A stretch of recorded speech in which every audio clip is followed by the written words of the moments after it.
রাসূলুল্লাহ সাল্লাল্লাহু আলাইহি ওয়াসাল্লামকে প্রশ্ন করা হলো, আখবিরনি আনিল ঈমান, আমাকে ঈমানের ব্যাপারে বলেন, ঈমান কি জিনিস? নবীজি এই 6টা বিষয়ের কথা বললেন। জিবরাইল আলাইহিস সালাম বললেন, হ্যাঁ আপনি ঠিক বলেছেন। এরপরে নবীজিকে প্রশ্ন করা হলো, আখবিরনি আনিল ইহসান, ইহসান কি জিনিস? আপনি আমাকে ইহসানের ব্যাপারে খবর দেন, ইহসান কি? নবীজি সাল্লাল্লাহু আলাইহি ওয়াসাল্লাম জবাব দিলেন, আন তা'বুদাল্লাহা কাআন্নাকা তারাহ ফাইন লাম তাকুন তারাহু ফাইন্নাহু ইয়ারাকা, তুমি এমন ভাবে আল্লাহ তাআলার ইবাদত করো কেমন যেন তুমি তাকে দেখতেছো। আর যদি এমনটা না হয়, ফাইন লাম তাকুন তারাহু ফাইন্নাহু ইয়ারাকা, আল্লাহ তাআলা তোমাকে দেখতেছে। বলেন তো আল্লাহ তাআলা আমাকে, আমাদের সবাইকে যে দেখে, এ ব্যাপারে কোনো সন্দেহ আছে নাকি? আমরা যদি আমাদের ইবাদতগুলোর মধ্যে এই বিশ্বাসটা পরিপূর্ণ আনি যে আমি আল্লাহরে দেখতেছি, যাক এই অবস্থা, এই হালত আমার নাই, আল্লাহ আমারে দেখতেছে, এ ব্যাপারে তো কোনো সন্দেহ নাই। সন্দেহ আছে? যদি এই বিষয়টাকে বাস্তবিক রূপে আমি আপনি দৃঢ়ভাবে ধারণ করতে পারি, দেখবেন দুনিয়ার আমল সুন্দর হয়ে গেছে। তখন গুনাহ করতে গেলে কি মনে হবে? দুনিয়ার কেউ না দেখলেও কে দেখতেছে? আমি ইবাদত করতেছি, আমার মনের কি চিন্তা, কেউ না দেখলেও কে দেখতেছে?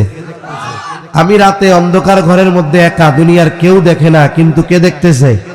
তার মানে এই বিষয়টা যার দিলের মধ্যে গেঁথে গেছে, তার মানুষের সামনের চরিত্র আর মানুষের আড়ালের চরিত্র এক হয়ে যায়। সুবহানাল্লাহ।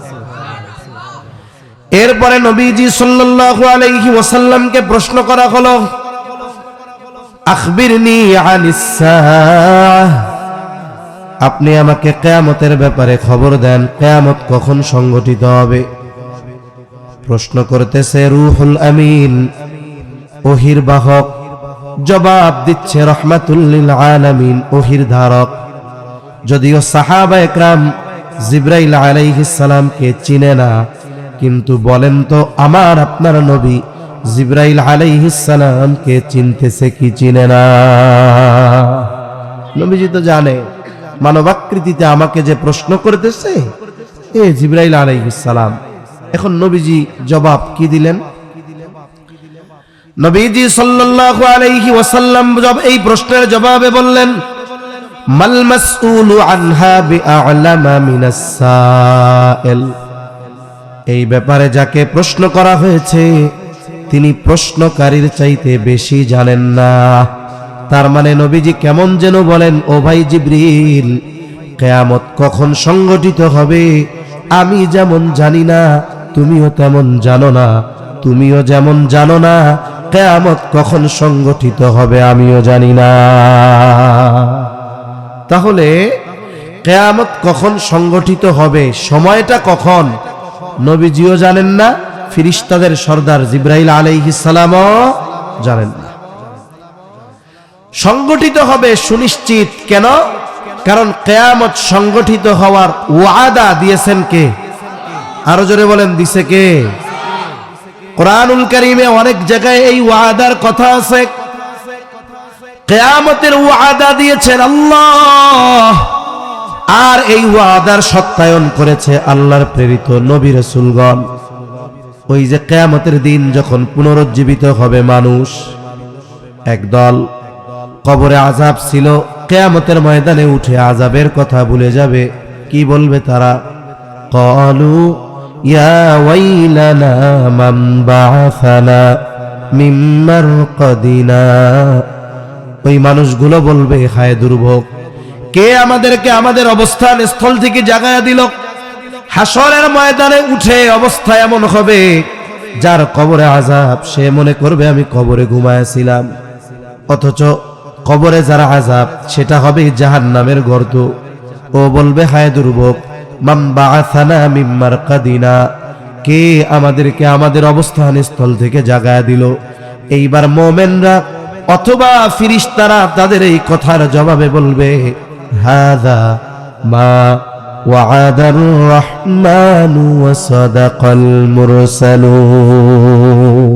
আর এটাই হলো সেই কিয়ামতের দিবস, এটাই হলো ইয়াউমুল জাযা, এটাই হলো ইয়াউমুল হাশর, এটাই হলো ইয়াউমুল কিয়ামা, যেই দিবসের ওয়াদা হাদা মা ওয়া'দার রহমান, এই দিবসের ওয়াদা যিনি দিয়েছেন তিনি কে?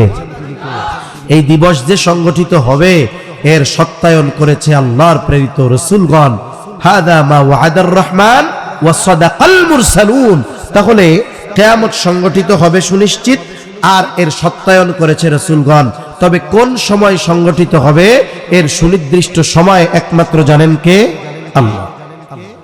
তবে রাসূলুল্লাহ সাল্লাল্লাহু আলাইহি ওয়াসাল্লাম এই উম্মতকে কিয়ামত সংগঠিত হওয়ার আগে অনেকগুলো আলামত প্রকাশ পাবে, আলামতগুলো জানায়া দিয়েছেন।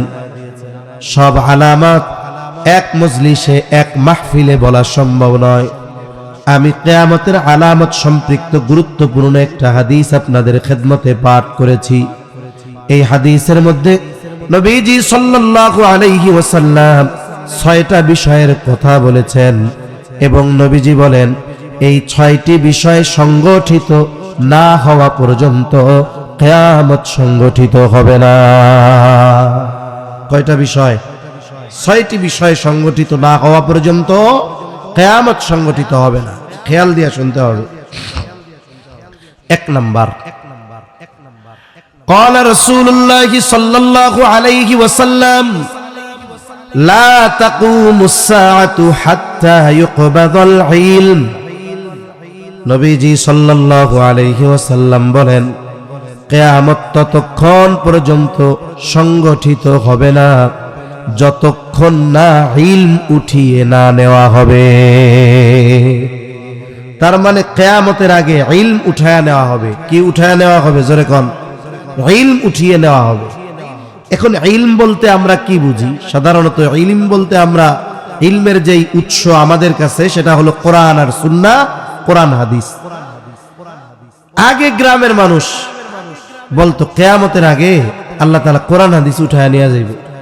মানে মূল কথা হলো ইলম উঠায়া নিয়ে যাবে। গ্রামের মানুষ তাদের ভাষায় কি বলতো? কিয়ামতের আগে আল্লাহ কোরআন হাদিস উঠায়া নিয়ে যাবে। তা কথা হলো কোরআন হাদিস আল্লাহ উঠায়া নিবে, এটার পদ্ধতি কি? তা গ্রামের মানুষ তখন গল্প শোনাইতো মানুষরে, গল্প। এটা হলো তাদের গল্প। কি কইতো? একদিন ফজরের নামাজে ইমাম সাহেব মসজিদে নামাজ পড়ানোর জন্য দাঁড়াবে। ইকামত শেষ, ইমাম এবার তাকবীরে তাহরিমা বলবে, অর্থাৎ আল্লাহু আকবার বলবে, হাত বাঁধবে, সানা পড়বে, আউযু বিল্লাহ বিসমিল্লাহ পড়বে। ফজরের নামাজে কেরাত আস্তে আস্তে না জোরে জোরে? এখন বলেন তো ইমাম সাহেব আউযু বিল্লাহ বিসমিল্লাহ পড়ার পর যেই সূরাটা তিলাওয়াত করে সেই সূরার নাম কি? সূরা ফাতিহা, আলহামদুলিল্লাহ সূরা আর কি। এখন ইমাম সাহেব ঠায় দাঁড়ায় আছে, কিছু কয় না, কিছু পড়েও না, নড়েও না, চড়েও না, কোনো খবর নাই। ইমাম সাহেব সূরা ফাতিহা ভুলে গেছে। এখন ইমাম যদি ভুলা যায়, পেছনে মুসল্লি আছে, মুয়াজ্জিন সাহেব আছে, কি চিন্তা করে? আমি ভুলে গেছি, পেছন থেকে আমারে স্মরণ করায় দিবে। রোজার মধ্যে যখন অনেক সময় তারাবিতে বেশি হয়, হাফেজ সাহেব এক টানে সূরা ফাতিহা শেষ, এরপরে হঠাৎ করে যেই পৃষ্ঠা শুরু করবে ভুলা যায়। যখন 2-3 সেকেন্ড পার হয়, পেছন থেকে হাফেজ সাহেব 2-1টা শব্দ পৃষ্ঠার শুরুতে ধরায় দেয়, আবার পড়তে থাকে। এখন যদি পেছনে হাফেজ সাহেব ভুলা যায়, ইমাম সাহেব ভুলা যায়, তো অবস্থা টাইট, বুঝেন না? এখন ইমাম সাহেব সূরা ফাতিহা ভুলে গেছে, পড়তে পারে না, গল্প বলতেছি, পেছন থেকে মুক্তাদি সূরা ফাতিহা স্মরণ করায় দিবে, বলে এরাও সূরা ফাতিহা ভুলে গেছে। কিছু সময় পর ইমাম নামাজ ছাইড়া দিবে, মসজিদের তাকে রাখা কোরআন খুলে সূরা ফাতিহা একটু দেখে নেওয়ার নিয়ত করবে, কিন্তু আফসোস তাক থেকে কোরআন খুলবে, পাতা উল্টা দেখবে কোনো লেখা নাই, গোটা কোরআন সাদা হয়ে গেছে। গল্প গল্প। এই ঘটনা যদি ঘটে, সুবহানাল্লাহ কওয়ার উপায় আছে? তাই তো কিয়ামতি হয়ে গেল। ইন্না লিল্লাহ কল যদি ঘটে এই এরকম। এখন গল্প কইতেছি, সূরা ফাতিহা কোন সূরা নাই, গোটা কোরআনের পাতা কি হয়ে গেছে? সাদা হয়ে গেছে। তা ওনারা বলতো এইরকম আল্লাহ তাআলা এক রাত্রে সব কোরআন হাদিসের লেখা উঠায় নিয়ে যাইব। আল্লাহ ইলম উঠিয়ে নিবেন, তবে সিস্টেম এইটা না, পদ্ধতিটা নবীজি বলেন। قال رسول الله صلى الله عليه وسلم إن الله لا يقبض العلم انتزاعا ينتزعه من الناس। আরেক বর্ণনায় আসছে ইয়ানতাজিউহু মিনাল ইবাদ, আল্লাহ তাআলা তার বান্দা অথবা মানুষের অন্তর থেকে একত্রে ইলম উঠায় নেবেন না। এমনটা হবে না এক রাত্রে গোটা পৃথিবীর সব হাফেজ কোরআন শরীফ ভুলে যাবে, এমনটা হবে না। এমনটা হবে না যারা হাদিস মুখস্থ করেছে এক রাত্রে সব ভুলে যাবে, এমনটা হবে না। বরং আল্লাহ তাআলা ইলম কিভাবে উঠায় নিবে? ওয়ালাকিন ইয়াকবিদুল ইলমা বিকবদিল উলামা, বরং আল্লাহ তাআলা আলেমদের উঠিয়ে নেওয়ার মাধ্যমে ইলম উঠায় নিয়ে যাবে। এই দুনিয়া থেকে আলেমদের মৃত্যু হতে হতে এক সময় ইলম উঠায়া যাবে। এই যে ওলামা পরিষদের আয়োজন মাহফিল, এনারা যতদিন থাকবে দুনিয়ায় ওনাদের মাধ্যমে আল্লাহ তাআলা ইলমের সংরক্ষণ করবেন। মনে রাখবেন, কম্পিউটার, ল্যাপটপ, ইন্টারনেট, লিখিত কোরআন হাদিসের মাধ্যমে আল্লাহ ইলমের হেফাজত করেন না। ইলমের হেফাজত কাদের মাধ্যমে হয়? বলেন উলামায়ে কেরামের মাধ্যমে। কাদের মাধ্যমে? উলামায়ে কেরামের মাধ্যমে। এটা আল্লাহর কথা, নবীজির কথা। নবীজি বলতেছেন আলেমদের উঠিয়ে নিয়ে যাওয়ার মাধ্যমে আল্লাহ ইলম উঠায় নিবে। কেমনে? স্টেপ বাই স্টেপ, আস্তে আস্তে ইলম আল্লাহ উঠায় নিবে। তবে কোরআন হাদিস লেখায় থাকবে, বরং সময়ের সাথে সাথে কোরআন হাদিসের ছাপা চকচকা হবে, পৃষ্ঠা ঝকঝকা হবে, বাইন্ডিং ভালো হবে, কত সুন্দর কালার হবে। ছোটবেলা আমরা কিছু কোরআন পড়তাম, দেখতাম কিছু জায়গায় আছে হবে হলো তা, কিন্তু ফোটার একটা বেশি পড়া হয়ে রয়েছে সা। ছাপা উন্নত ছিল না, উল্টা পাল্টা হইতো, বোঝা যাইতো না। কিন্তু এখন কত চকচকা, ঝকঝকা, ফকফকা।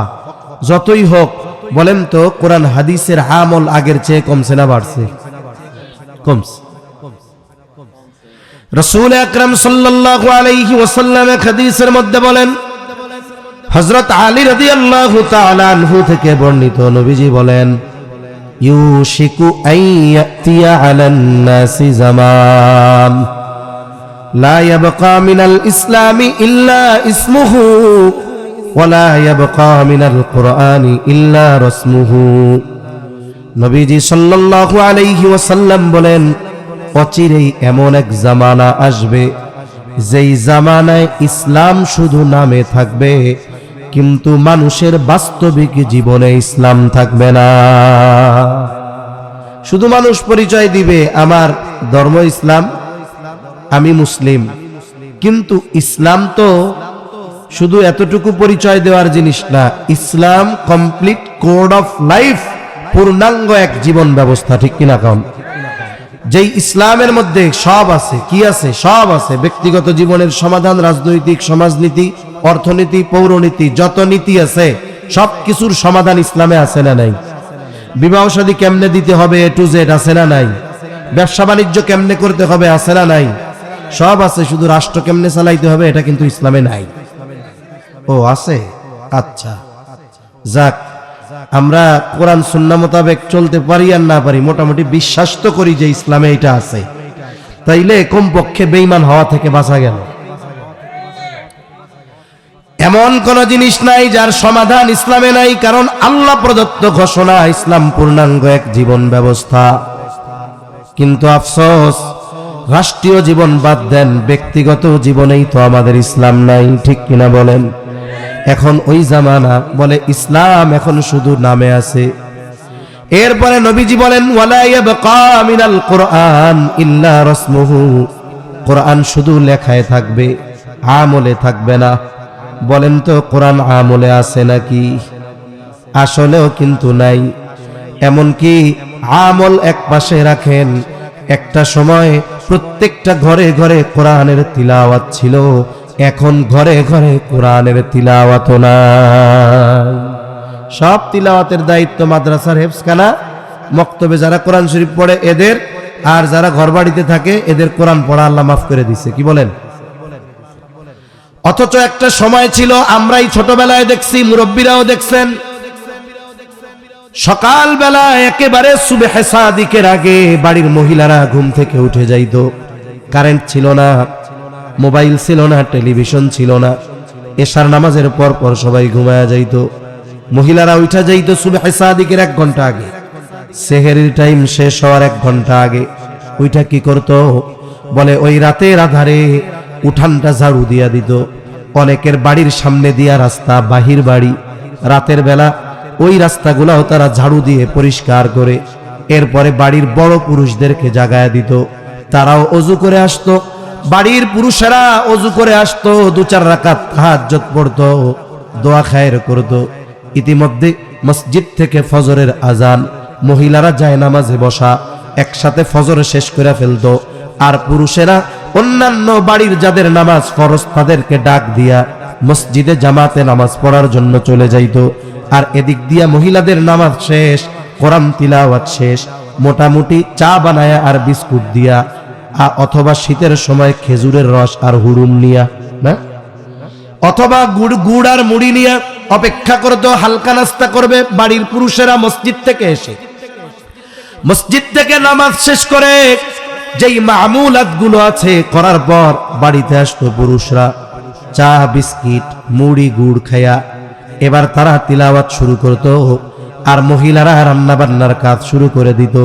যদি কোনো ব্যক্তি ওই সময় ফজরের নামাজের পরে রাস্তায় হাঁটতে বের হতো, কোথাও যাইতো, বলে প্রত্যেকটা বাড়ির ভেতর থেকে কোরআন তিলাওয়াতের গুনগুন আওয়াজ পাওয়া যাইত, কোরআনের তিলাওয়াতের আওয়াজ পাওয়া যাইত। আরে অশুদ্ধ হোক, কোরআনটা নিয়ে তো বসতো, পড়তে না পারুক, যা পড়ে পড়ুক, কমপক্ষে লাইনগুলার নিচ দিয়া তো হাত দিত, যা কয় কোকদা, সেটা পরের হিসাব। কমপক্ষে কোরআনের দিকে একটু তাকায় থাকতো, একটু যা পারে বাংলা বাংলা ভাবে পড়তো। পড়া শেষ হইলে একটা চুমা দিয়া গিলাপে মাইন্দা রেখে দিত।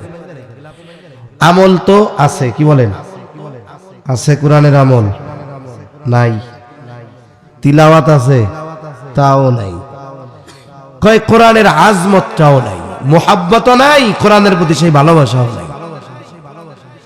সারা বাংলাদেশে সফরের সুবাদে অনেক অনাকাঙ্ক্ষিত কষ্টকর বিষয়ের মুখোমুখি হওয়া লাগে। এখন তো এমন এক অবস্থা, মাসাজিদুহুম আমিরাতুন ওয়া হিয়া খারাবুম মিনাল হুদা, মসজিদগুলো এখন চাকচিক্যময় হয়ে গেছে। মসজিদগুলো টাইলস, ফ্লোর পাকা, ছাদ আছে, এমনকি অনেক প্রত্যন্ত অঞ্চলে মার্বেল দেওয়া মসজিদের মধ্যে এসি আছে। এইরকম অনেক মসজিদের মধ্যে ঢুকে দেখেছি মসজিদের তাকে কোরআনটা সবচাইতে অবহেলিত।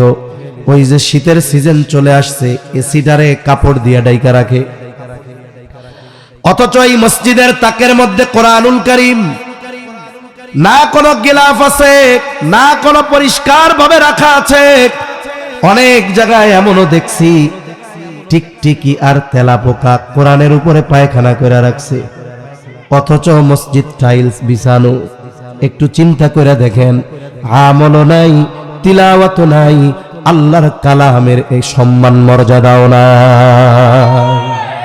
অধপতন আমাদের হবে না অন্যদের হবে নাকি? আবার কতজনের ঘরে কোরআন আছে, 10 বছর আগে বাপ মরছিল, ওই দিন বাইর করছিল, বাইন্দা টাইন্দা রাখছে, অপেক্ষায় আছে কবে মা মরবে আবার বাইর করবে, আছে না নাই গণ? তাহলে কি অবস্থা চিন্তা করেন, আমল নাই, তিলাওয়াত নাই, কোরআনের প্রতি মহব্বত নাই। এক কথার থেকে আর এক দিক চলে যাইতেছি। আল্লাহর নবী বলেন, আলেমদের উঠিয়ে নেওয়ার মাধ্যমে আল্লাহ ইলম উঠায় নিবে।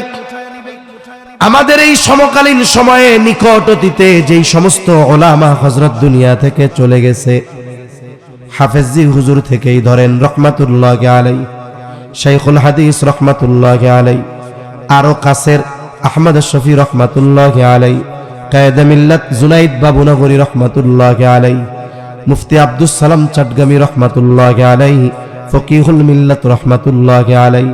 কয়েকদিন আগে ইন্তেকাল করছে পটিয়া মাদ্রাসার প্রধান মুফতি হাফেজ আহমদুল হক রহমাতুল্লাহি আলাইহি, জিরি মাদ্রাসার মুহতামিম সাহেব তৈয়ব সাহেব রহমাতুল্লাহি আলাইহি, এই যে মানুষগুলো দুনিয়া থেকে চলে গেছে, বলেন তো ওনরা চলে যাওয়ার পর ওনরা যেই দায়িত্বে ছিলেন, যেই চেয়ার ছিল, ওই দায়িত্বের চেয়ারগুলো পূর্ণ হইছে কি হয় নাই?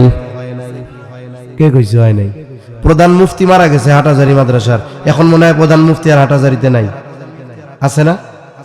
আছে তো। তবে আব্দুস সালাম চাটগামীর মতো মুফতি আছে। ব্যক্তিত্বের শূন্যতা চলে আসছে, পদের শূন্যতা হয় নাই। এই যে ইলমের শূন্যতা চলে আসছে, এভাবেই একের পর এক চলে যেতে থাকবে।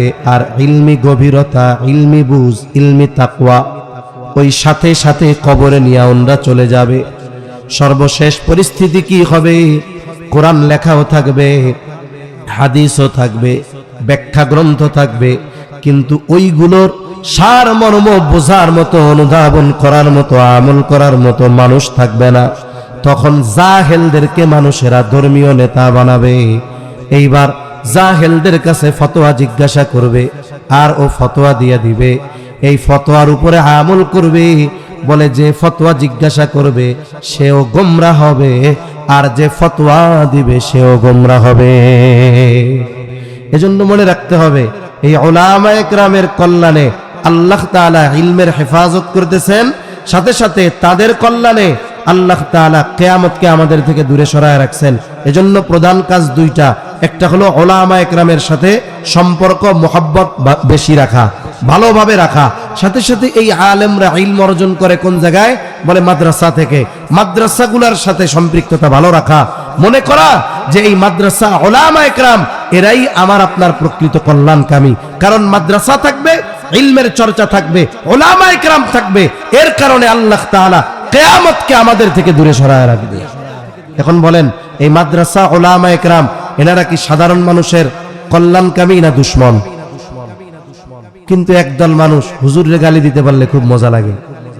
সাবধান, উলামায়ে কেরামের দুশমন হব না, তাদের সাথে মোহাব্বত রাখবো, ইনশাআল্লাহ রাখবো তো। তাহলে এক নাম্বার, নবীজি বলেন কিয়ামত ততক্ষণ সংগঠিত হবে না যতক্ষণ না ইলম উঠিয়ে না নেওয়া হবে। দুই নাম্বার, নবীজি সাল্লাল্লাহু আলাইহি ওয়াসাল্লাম বলেন ওয়া তাকসুরুজ জালাজিলু, কিয়ামতের আগে জালজালা বাড়বে।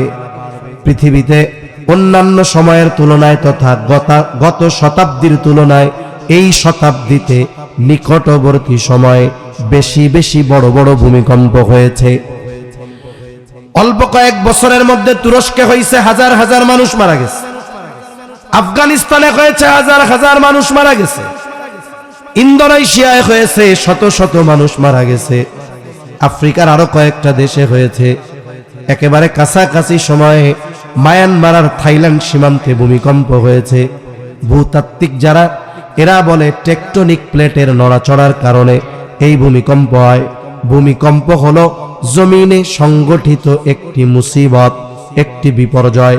ইমানদার শুধু জাগতিক কারণে এই দুনিয়ায় মুসিবত হয়, ভূমিকম্প হয়, এটার উপরেই সে ইস্তেকামতের সাথে থাকে এমন নয়, বরং ইমানদার এই সমস্ত কারণগুলো কোরআন এবং সুন্নাহর আলোকে অনুসন্ধান করে।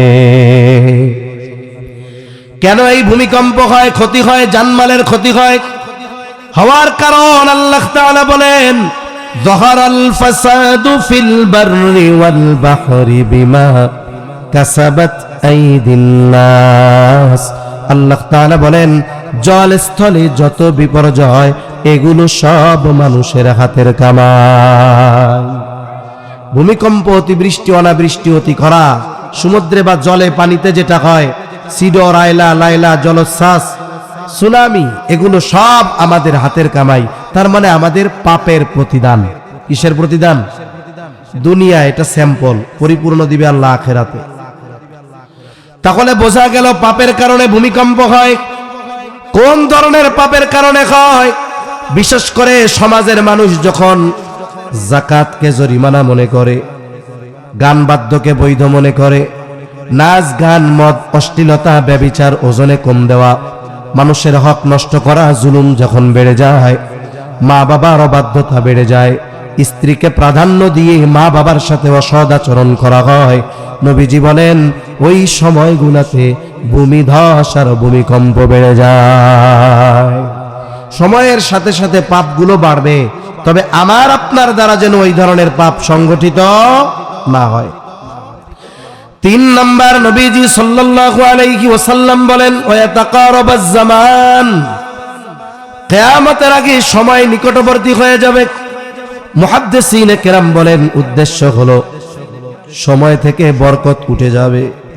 শেষ জামানায় কেমন যেন জুমাবার ঘন ঘন আসবে, মনে হবে আয়রে এই তো 2 দিন আগে গতকাল শুক্রবার গেছে, মনে হচ্ছে কেমন যেন 2 দিন পরে আবার শুক্রবার। আর এক হাদিসের মধ্যে নবীজি বলেন আখিরুজ জামানে এক যুগকে মনে হবে 1 বছরের মতো, বছরকে মনে হবে মাসের মতো, মাসকে মনে হবে সপ্তাহের মতো, সপ্তাহকে মনে হবে দিনের মতো, দিনকে মনে হবে ঘন্টার মতো, ঘন্টাকে মনে হবে মিনিটের মতো, মিনিটকে মনে হবে আগুনের স্ফুলিঙ্গ তথা সেকেন্ডের মতো। তার মানে শেষ জামানায় মানুষের থেকে সময় দ্রুততার সাথে চলে যাবে। এই পৃথিবীর অন্যতম একজন আলেমে দ্বীন জাস্টিস মুফতি তকি উসমানী দামাত বারকাতুহুমুল আলিয়া, উনি সময়ের বরকত বা সময়ের মূল্যায়ন নিয়ে বয়ান করতে গিয়ে বলেন সময় হলো এমন এক জিনিস, যদি কেউ এই সময়কে কাজে লাগায় তাহলে সময়ের মধ্যে আল্লাহ বরকত দেয়, তার সময়টা প্রলম্বিত হয়ে যায়। আর যদি কেউ সময়কে নষ্ট করে অহেতুক কাজে, তার ছোট্ট 1-2টা উদাহরণ দেয় তাহলে বুঝতে সহজ হবে। কষ্ট হইতেছে না তো আপনাদের? আমার কিন্তু মূল টাইম শেষ, কিছু বিষয় আছে। ইফতেতাহ একজনের, কিন্তু ইখতিতাম আমার, সেই হিসাবে 10টায় আমার সময় শেষ ছিল। যাই হোক, আমি কিছু সময় কথা বলবো, তবে দোয়া করার দায়িত্ব আমার না, দোয়া করার দায়িত্ব মুরব্বীরা যদি নেয় তাইলে আমি আর 10টা মিনিট কথা বলবো, নাইলে আমার দোয়া করে দিতে হবে। কি বলেন? দোয়া মুরব্বীরা করুক, কি বলেন?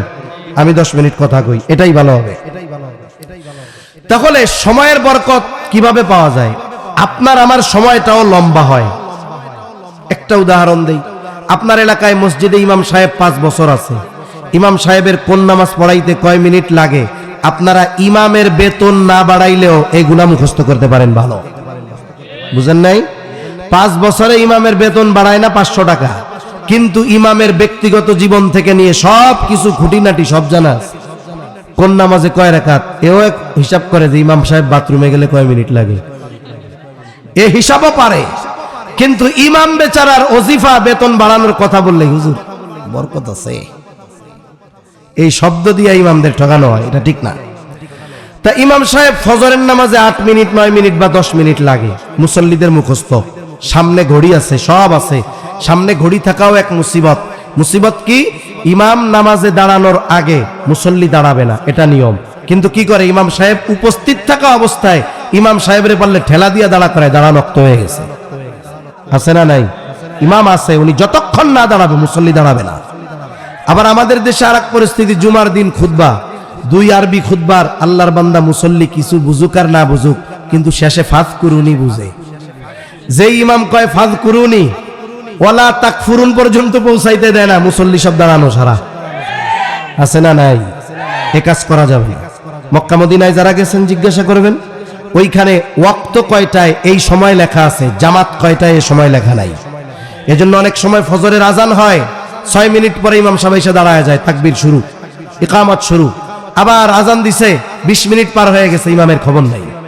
এরপরেও আমাদের দেশে মানুষের কাজের সুবিধার্থে জামাতের একটা সময় নির্ধারণ করা হয়েছে। তবে বলেন তো, ইমামের কি এই ক্ষমতা নাই ওই সময়ের 5 মিনিট আগে নামাজে দাঁড়ানো? ওই সময়ের 5 মিনিট পরে নামাজে দাঁড়ানোর ক্ষমতা কি ইমামের নাই? আছে। এজন্য খবরদার, ইমাম সাহেব উপস্থিত, কেউ দাঁড়ায় যাব না যতক্ষণ না ইমাম সাহেব নামাজের জন্য না দাঁড়ায়। এখন ইমাম সাহেব নামাজে দাঁড়াইছে, ফজরের নামাজে, মুসল্লির হিসাব 5:40 দাঁড়াইছে, শীতের দিন তো এখন ওনার 5:44 উনি প্রথম রুকুতে যাবে, সামনে ঘড়ি আছে। এখন 44 পার হয়ে 5:40, কিরে ইমাম সাহেবের তো বাপ বরাদ্দ খারাপ, রুকুতে যায় না। এবার একজন সিগন্যাল দেয়, বলেন তো মুসল্লিদের জাতীয় সিগন্যাল কি? এটা সারা দুনিয়া না, আমার মনে হয় সারা পৃথিবীর মধ্যে সিগন্যালে এটা জাতীয় সিগন্যাল। এখন 45 বাজছে, রুকুতে যায় না, পেছন থেকে ওনাকে অনুসরণ করে আরো 10 জনে ইমাম সাহেব চিন্তা করছে আজকে ওনাকে সুরাইয়া সিন্দা পুরা শুনামু, তাই এনাদের যে বাপসাব একটু পরে সব কটারে নিয়ে হাসপাতালে নেওয়া লাগে কিনা, ঠিক আছে? আল্লাহু আকবার। মনে করেন ইমাম সাহেব অন্যদিন 10 মিনিট লাগছে, আজকে 15 মিনিট লাগছে ফজরের নামাজে। এই যে 5 মিনিট বেশি লাগছে, এটা কি গুনার কাজে লাগছে? কোন কাজে লাগছে? ইমানের পরে সবচাইতে গুরুত্বপূর্ণ ইবাদত নামাজের মধ্যে ইমাম সাহেব ছিলেন, আর নামাজের মধ্যে কথা হয় কার সাথে? অথচ দেখেন এই 5 মিনিট নামাজের মধ্যে থাকা কত কষ্ট। অথচ ওই মুসল্লি নামাজ শেষ করে মসজিদ থেকে বের হইছে, পাশে চায়ের দোকান, 6টার সময় গিয়া চায়ের দোকানে বসছে, এক বসায় 12টার সময় উঠছে, এরপরে বাড়ি গেছে। 5 মিনিট নামাজের মধ্যে থাকতে তার কষ্ট হয়ে যায়, কিন্তু 6 ঘন্টা চায়ের দোকানে বসে থাকতে কষ্ট হয় না। এই 6 ঘন্টা সময় চলে গেছে বরকতহীন দ্রুততার সাথে, কিন্তু ওই 5 মিনিট ওনার কাছে অনেক লাগছে। কেন? ওই 5 মিনিটের মধ্যে বরকত ছিল। এজন্য ভালো কাজে সময় ব্যয় করলে ওই সময় বরকত হয়। অহেতুক কাজে চায়ের দোকানে গল্প গুজব খেলাধুলায় সময় ব্যয় করলে বরকত শূন্য হয়, দ্রুত চলে যায়। আর যেই মানুষগুলো দুনিয়াতে এই হায়াত নামক নেয়ামতকে হেলায় খেলায় নষ্ট করবে, মরার পরে মানুষ কথা বলে। নবীজি বলেন, মানুষ যদি ওই মৃত ব্যক্তির কথা শুনতে পারত তাহলে ভয়ে দাফন কাফন বাদ দিয়া দিত। এখন মরা মানুষ কথা বলে। যারা দুনিয়ায় সময় নষ্ট করেছে, সম্পদ ছিল দান সাদাকা করে নাই, সময় ছিল নেক আমল করে নাই, ওই মানুষগুলো মরার পরে আল্লাহর কাছে ফরিয়াদ করে। দুনিয়ার মানুষ শুনতে পারে না। কি ফরিয়াদ করে? আল্লাহ তাআলা বলেন, তারা বলে ফায়াকুলা রব্বি লাউলা আখরতানি ইলা আজালিন করিব ফাআসাদদাক ওয়া আকুম মিনাস সালিহিন।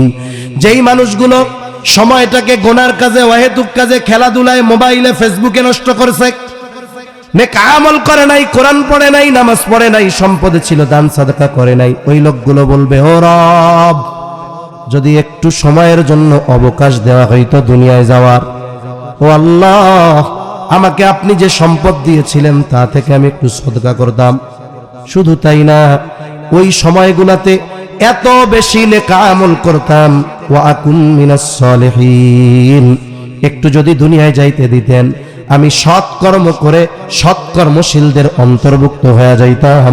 বলেন তো, ওই মানুষগুলো মরার পরে যতই ফরিয়াদ আল্লাহর কাছে করুক না কেন, একটা সেকেন্ডের জন্য আল্লাহ তাআলা পুনরায় দুনিয়ায় আসার সুযোগ দিবে নাকি? ওই সময় যেটা আল্লাহর কাছে চাইবে সেই জিনিসটা এখন আমাদের আছে না নাই? অথচ আমরা কি করতেছি? অহেতুক নষ্ট করতেছি। বুঝতে পারবো ওই দিন, কিন্তু করার কোনো কিছু থাকবে না। এজন্য সময়গুলো ভালো কাজে ব্যয় করব।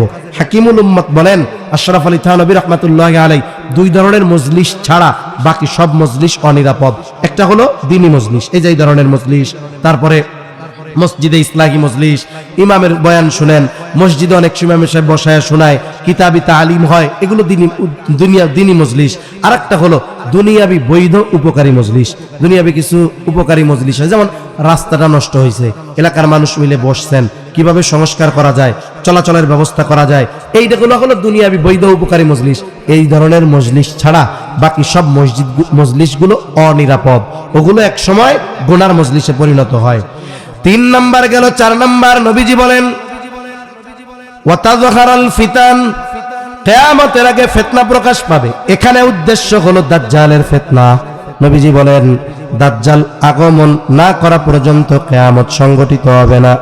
কিয়ামতের আগে এই উম্মতের জন্য সবচেয়ে বড় ফিতনা হবে দাজ্জালের ফিতনা। নবীজি উম্মতকে শিখায়া দিয়েছেন আমল, সূরা কাহফের আমল। নবীজি বলেন, জুমার দিন যে সূরা কাহফ তিলাওয়াত করবে, কমপক্ষে প্রথম 10 আয়াত, নবীজি বলেন আল্লাহ তাআলা তাকে দাজ্জালের ফিতনা থেকে হেফাজত করবে। হঠাৎ করে দাজ্জাল চলে আসবে না। দাজ্জাল আসার আগে একের পর এক ফিতনা আসবে। রাসূল আকরাম সাল্লাল্লাহু আলাইহি ওয়াসাল্লাম শিখিয়ে দিয়েছেন আমল। বুজুর্গানে দিন বলেন, যদি কেউ এই আমলের উপরে ধারাবাহিকভাবে থাকে, দাজ্জাল আগমনের আগেও অনেক ফিতনা আসবে। এই যে কাদিয়ানি ফিতনা, এটা অন্যতম বড় এক ফিতনা। যখন উম্মতের মধ্যে কিছু মানুষ সত্য মিথ্যা হক বাতিল পার্থক্য করা তাদের জন্য কঠিন হয়ে যাবে, এই ধরনের অনেক ফিতনা আসতে থাকবে। ওই যে সূরা কাহাফের আমল করনেওয়ালা যারা বুজুর্গানে দিন বলেন, এই আমল দাজ্জালের মতো ফিতনা থেকে উম্মতকে হেফাজত করতে পারে। আশা করা যায় এই আমল যারা করবে, দাজ্জাল আসার আগে যত ফিতনা আসুক না কেন, আল্লাহ তাআলা এই আমলের বরকতে আমলকারীকে হেফাজত করবে। হাত্তা ইয়াকসুরা ফীকুমুল মালু ফায়াফিদু, ততক্ষণ পর্যন্ত কিয়ামত সংগঠিত হবে না যতক্ষণ না মানুষের মাল সম্পদ উপচায়া না পড়বে।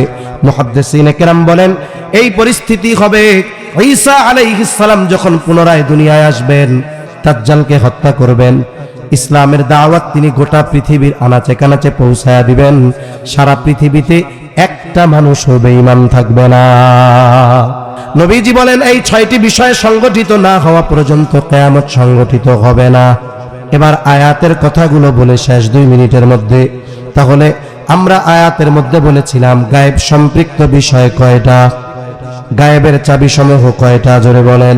1 নাম্বার কিয়ামতের বিষয় আল্লাহ বলেন ইন্নাল্লাহা ইনদাহু ইলমুস সাআহ, কিয়ামতের ইলম একমাত্র আল্লাহ তাআলার কাছে।